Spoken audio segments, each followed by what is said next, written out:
En este video les enseñaré cómo programar un código de regresión no lineal en MATLAB utilizando el método iterativo de Gauss-Newton. La regresión no lineal es una técnica estadística que nos permite ajustar un modelo matemático a un conjunto de datos y es muy útil para modelar relaciones complejas entre las variables independientes y dependientes.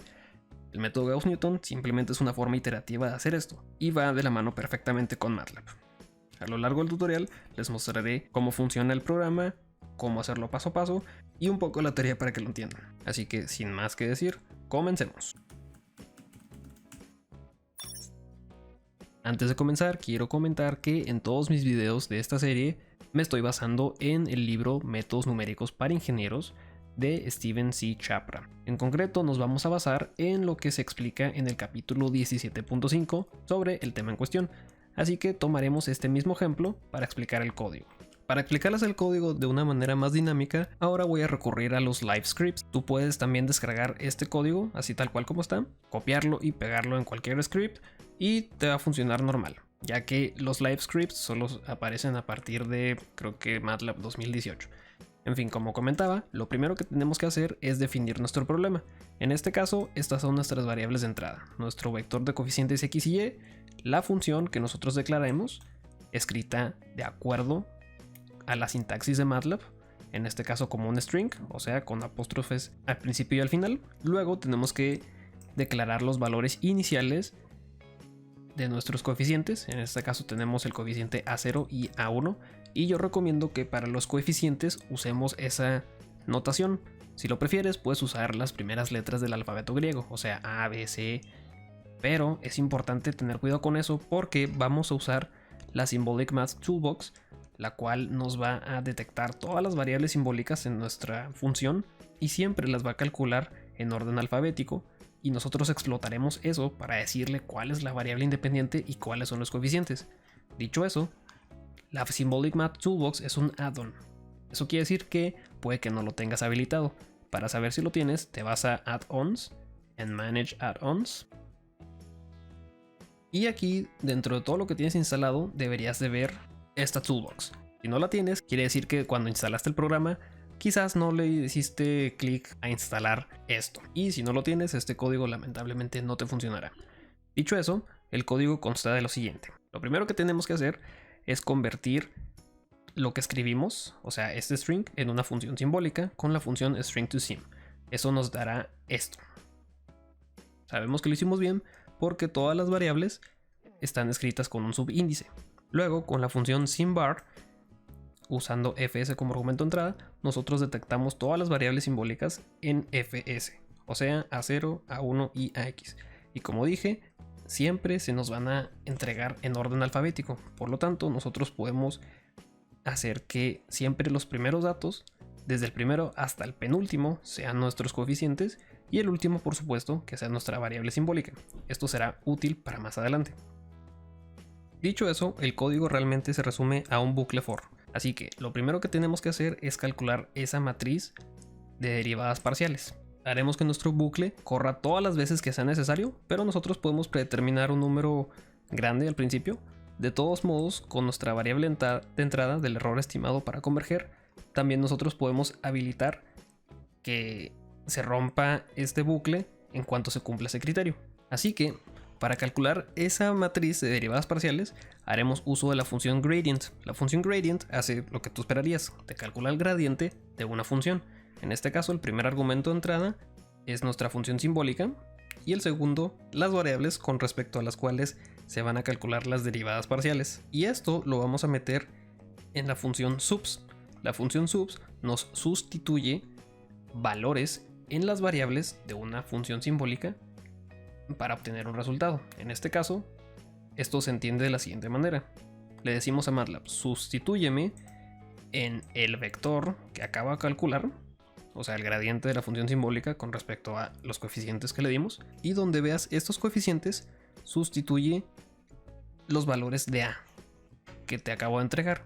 Y aquí es como se define nuestro método iterativo, porque estamos usando la notación i. Eso quiere decir que en esta vuelta, en la primera en este caso, cuando i vale 1, le vamos a entregar los valores iniciales que definimos al principio, que en este caso son 1 y 1. Pero en la siguiente vuelta vamos a actualizar este vector para que se use otra vez esta función pero con nuevos valores. Así que esto es lo que obtenemos. La primera derivada con respecto a A0 de esta función y sustituyendo los valores de A0 y A1 respectivamente nos entrega esto, y con respecto a A1 obtenemos esto. Lo siguiente que tenemos que hacer es, por supuesto, evaluar nuestros valores en X en cada una de estas dos derivadas parciales. Lo que hacemos es usar la función subs otra vez y le decimos: en este vector que acabamos de calcular, donde veas mi variable simbólica, que en este caso es X, sustitúyeme cada uno de estos 5 valores. Entonces, esto se entiende de la siguiente manera. Estos 5 valores se obtienen de sustituir el vector X que vimos al principio en esta función y los siguientes 5 al hacer lo mismo en este otro. Vemos que eso es precisamente lo que hace el libro. Primero sacamos las derivadas parciales y luego obtenemos esta matriz. Lo siguiente que tenemos que hacer es prácticamente esto mismo. O sea, el siguiente paso consiste en calcular la matriz Z, la cual se calcula al multiplicar Z0, la matriz que acabamos de calcular, pero traspuesta y multiplicada por Z0. Al final, eso nos entregará una matriz de 2×2, tal y como vemos en el libro. Después, ahora sí tenemos que calcular el vector D. Para llegar a ese paso, ahora sí tenemos que definir cuál es nuestra función no lineal. En este caso, creamos la variable fmod. Lo que hacemos es sustituir otra vez en nuestra función simbólica al inicio, donde veamos nuestros coeficientes, los valores iniciales, tal y como hicimos previamente. Pero esta variable la volvemos a usar porque ahora vamos a sustituir en esta función y nuevamente donde veamos la variable simbólica sustituimos estos 5 valores. Entonces estos son nuestros 5 datos, los cuales vienen de esta función evaluada en los valores de X que nosotros tenemos. Así que lo siguiente que tenemos que hacer es calcular ese vector de diferencias. Simplemente le decimos a MATLAB que nos reste estos 5 valores menos estos 5 valores y nos aseguramos de que nos dé un vector columna con este apóstrofe. Y obtenemos esto, que es lo mismo que nos explica el libro. Lo siguiente ya es un poco difícil de entender, pero aquí es donde puedes confiar en mí. Para nosotros calcular delta A, que serían los incrementos que vamos a añadirle a los valores iniciales que calculamos, como dije, tenemos que hacer un despeje. Ese despeje viene prácticamente de aquí. Así que esto puede ser un poquito difícil de entender, así que en resumen, lo único que tienes que hacer es multiplicar Z0 traspuesta por ese vector de diferencias y todo eso será la matriz inversa y se multiplicará por Z. Al final tendremos estos valores. Estos dos valores los vamos a añadir a los valores iniciales que calculamos. Por ende, nuestra matriz A ahora tendrá dos nuevas filas. Así que estos son nuestros nuevos valores para A0 y A1 respectivamente. Y ahora podemos calcular nuestro primer error estimado. Como es un método numérico, necesitamos al menos una iteración para calcular el error aproximado. Así que inicialmente, con una sola iteración, tenemos 37.26 y 33.42% respectivamente en los valores para los coeficientes. Quiere decir que aún necesitamos más vueltas. Podemos repetir el código y vamos a ver qué es lo siguiente que obtenemos.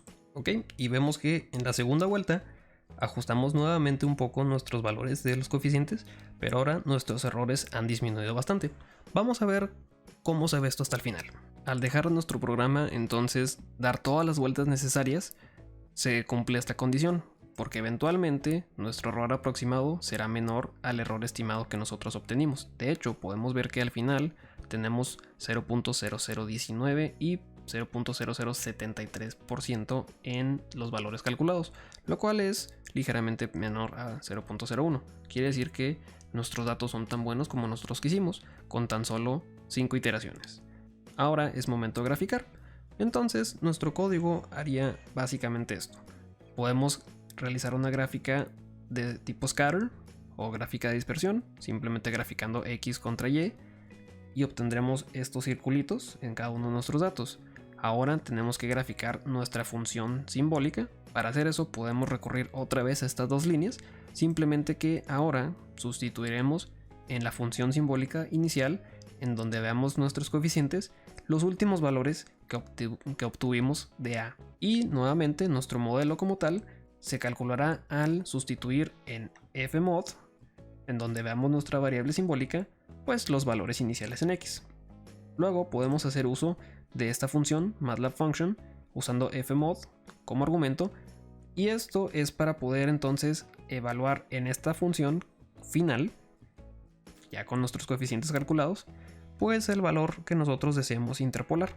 Esto es opcional, pero entonces quiere decir que si yo evalúo en este caso la función que acabo de crear en 1, pues voy a obtener este resultado, el cual también puedo graficar. Para graficar esta función como una línea continua, usamos la función fplot. El primer argumento es una función, el segundo argumento son los límites del eje X.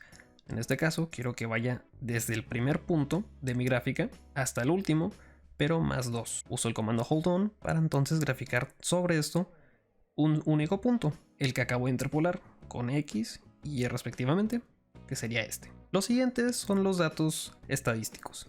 Esto los he explicado con más detalle en los videos anteriores sobre la regresión, pero en resumen tenemos que calcular el número de datos que tenemos, el número de coeficientes, ahora sí calcular los cuadrados de las diferencias entre nuestro modelo y los datos obtenidos para calcular todas estas variables y el error estándar estimado y coeficiente de relación respectivamente.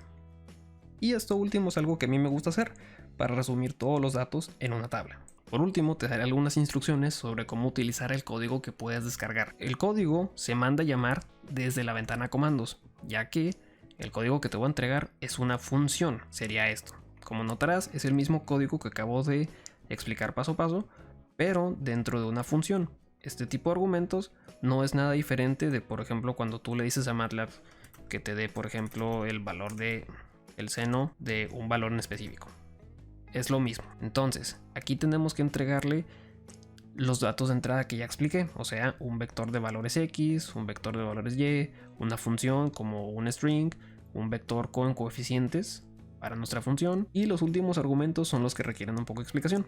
Como vimos, si mandas a llamar mi función de la siguiente forma, te entregará 4 valores de salida, pero por si no estás familiarizado con esto, realmente tú podrías mandar a llamar esta función de esta forma.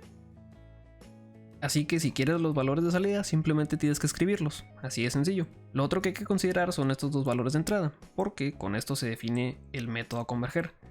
A lo que me refiero con esto es que el primer argumento de esos dos es el número de iteraciones. Por ejemplo, aquí yo ya vi que necesito 6 iteraciones, pero si yo quiero detenerme a la tercera iteración sin importar mi error estimado a converger, entonces yo puedo escribir el número de iteraciones y el siguiente valor lo escribo como un valor vacío, y entonces mi algoritmo se detiene en la tercera iteración.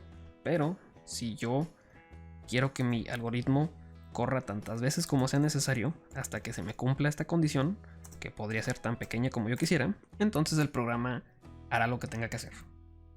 Ya vemos que en este caso, para cumplir este criterio en mis dos coeficientes, me toma 8 iteraciones. Así que así es como funciona el código. Nuevamente, recuerda que este código está en mi GitHub para que lo puedas descargar. Si te gustó este video, regálame un like, suscríbete y recomiéndame con tus compañeros. Si tienes alguna duda o comentario, déjalo abajo en la descripción o puedes escribirme. Y sin más que decir, nos vemos en el próximo video y no olviden por supuesto mantenerse curiosos.